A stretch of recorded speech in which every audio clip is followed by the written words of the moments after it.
10 വർഷം നമസ്കരിച്ച പ്രതിഫലമാണ്, 10 വർഷം നിന്ന് നമസ്കരിച്ച കൂലിയാണ് അല്ലാഹു സുബ്ഹാനഹു വ തആല നമുക്ക് നൽകുന്നത്.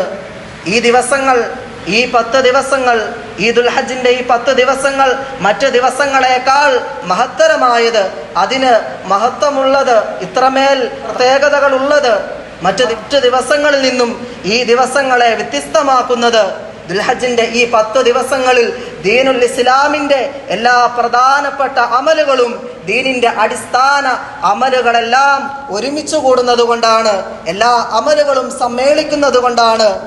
ബഹുമാനപ്പെട്ട ഇബ്നു ഹജർ അസ്ഖലാനി റഹ്മത്തുള്ളാഹി അലൈഹി പറയുന്നുണ്ട്, വല്ലദീ യദ്ഹറു അന്ന സബബ ഫീ ഇംതിയാസി അശ്രി ദിൽ ഹിജ്ജ ലിമകാനി ഇജ്തിമാഇ ഉമ്മഹാത്തിൽ ഇബാദാതി ഫീ.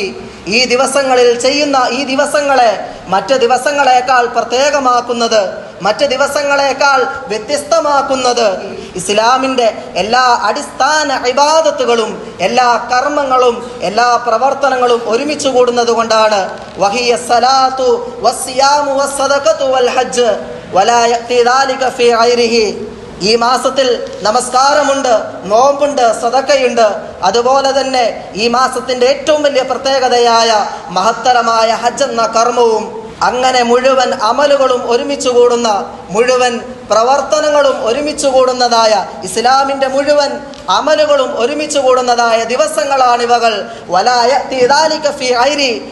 മറ്റു ദിവസങ്ങളിലൊന്നും ഇപ്രകാരം നമുക്ക് കാണുവാൻ കഴിയില്ല, ഇപ്രകാരം നമുക്ക് കാണുവാൻ കഴിയില്ല. പുണ്യങ്ങളുടെ പൂക്കാലമായ റമദാൻ മാസത്തിൽ പോലും നമുക്ക് കാണുവാൻ കഴിയില്ല. റമദാനിൽ നോമ്പുണ്ട്, സകാത്തുണ്ട്, അതുപോലെ നമസ്കാരം എല്ലാമുണ്ട്. എന്നാൽ ഹജ്ജില്ല, ഹജ്ജിൻ്റെതായ അമലുകൾ പരിശുദ്ധമായ റമദാൻ മാസത്തിലില്ല. എല്ലാമുണ്ട്, ഹജ്ജിൻ്റെതായ അമലുകൾ, ഹജ്ജിൻ്റെതായ പ്രവർത്തനങ്ങൾ അത് ഈ 10 ദിവസങ്ങളിലാണുള്ളത്. അതുകൊണ്ടാണ് ഈ ദിവസങ്ങൾക്ക് ഇത്രമേൽ പവിത്രതയുള്ളത്, ഇത്രമേൽ പവിത്രമാക്കിയതും ഈ ദിനരാത്രങ്ങളിൽ ചെയ്യുന്ന നമ്മുടെ കർമ്മങ്ങൾക്ക് ഇത്രമാ